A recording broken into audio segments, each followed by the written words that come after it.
மதுரையில் விசாரணைக்காக அழைத்துச் செல்லப்பட்ட பட்டியல் சமுதாயத்தைச் சேர்ந்த இளைஞர் தினேஷ்குமார் மர்ம மரணம் தொடர்பாக காவல்துறை தரப்பில் பதியப்பட்ட எஃப்ஐஆர் பல்வேறு சந்தேகங்களை எழுப்பியுள்ளது. என்ன நடந்தது விரிவாக பார்க்கலாம். மதுரை அண்ணாநகர் காவல் நிலைய எல்லைக்குட்பட்ட யாகப்பா நகர் பகுதியைச் சேர்ந்தவர் தினேஷ்குமார். 30 வயதான இவர் கஞ்சா விற்பனை செய்வதாகவும் அவரது கூட்டாளிகளான பீலா பிரகாஷ் மற்றும் அஜித் கண்ணன் ஆகியோர் தீபாவளிக்கு முன்பு கொள்ளை குற்றத்தில் ஈடுபட திட்டமிட்டதாகவும் காவல்துறையினருக்கு ரகசிய தகவல் கிடைத்ததாக கூறப்படுகிறது.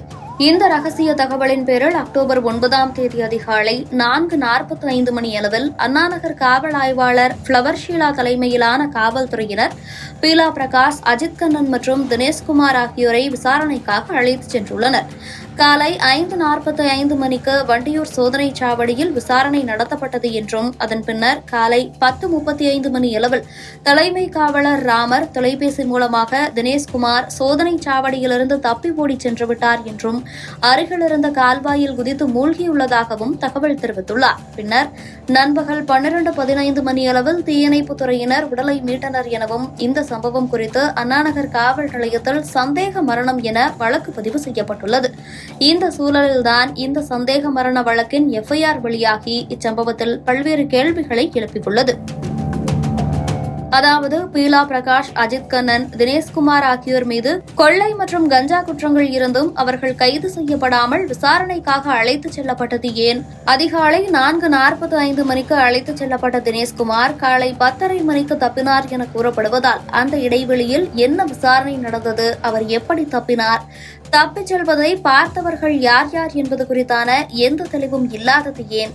விசாரணை காவல்துறையினர் வாகனத்திலும் சோதனைச் சாவடிக்குள்ளும் நடந்ததாக தெரிவிக்கப்பட்டுள்ள நிலையில் தினேஷ்குமார் எப்படி சோதனைச் சாவடியை விட்டு வெளியே ஓடிச் சென்றார் என்பது குறித்தான தெளிவான விளக்கம் அளிக்கப்படவில்லை. ஒருவேளை அவர் அப்படி தப்பித்திருந்தால் காவல் கண்காணிப்பில் அலட்சியம் ஏற்பட்டதா என்ற சந்தேகத்தையும் எழுப்புகிறது. அதேபோல தினேஷ்குமார் தப்பிய போது காவலர்கள் எதற்கு ஓடுற என கத்தினோம் என எஃப்ஐஆரில் குறிப்பிட்டுள்ளனர்.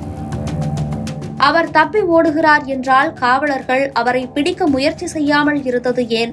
கால்வாயில் குதித்தது 10:30 மணி அளவில் என்றும் உடல் மீட்கப்பட்டது 12:15 மணி அளவில் என்றும் எஃப்ஐஆரில் குறிப்பிடப்பட்டிருக்கிறது. கிட்டத்தட்ட 2 மணி நேர இடைவெளி விடப்பட்டது ஏன்? அவர் குதித்தவுடன் காவல்துறையினர் ஏன் மீட்பு நடவடிக்கையில் ஈடுபடவில்லை? கால்வாயில் குதித்த செய்தி எப்போது, யாரால் தெரிவிக்கப்பட்டது? ஒருவேளை காவல்துறையினரை கண்டிருந்தால் ஏன் உடனடியாக அடுத்த கட்ட நடவடிக்கையில் ஈடுபடவில்லை எனும் சந்தேகங்களை எழுப்புகிறது. சம்பவ இடத்தில் இருந்த பொதுமக்களின் பெயர்கள் எஃப்ஐஆரில் குறிப்பிடப்பட்டுள்ளன. ஆனால் அவர்களிடமிருந்து எழுத்து வடிவ வாக்குமூலம் பெறப்பட்டதா என்பது குறித்தான தெளிவான தகவல்கள் இல்லை. அதேபோல வண்டியூர் சோதனைச் சாவடியில் கண்காணிப்பு கேமராக்கள் இருந்தும் சம்பவம் பதிவாகியுள்ளதா என்ற விவரம் எஃப்ஐஆரில் எங்கும் குறிப்பிடப்படவில்லை. அதோடு தினேஷ்குமாரின் மரணத்தை பற்றி அவரது குடும்பத்தினருக்கு உடனடியாக தகவல் வழங்கப்பட்டதாக எஃப்ஐஆரில் குறிப்பிடப்படவில்லை. இப்படி இந்த வழக்கின் எஃப்ஐஆர் வெளியானதிலிருந்து தினேஷ்குமார் மர்ம மரணம் குறித்தான பல்வேறு சந்தேகங்கள் மற்றும் கேள்விகளை எழுப்பியுள்ளன.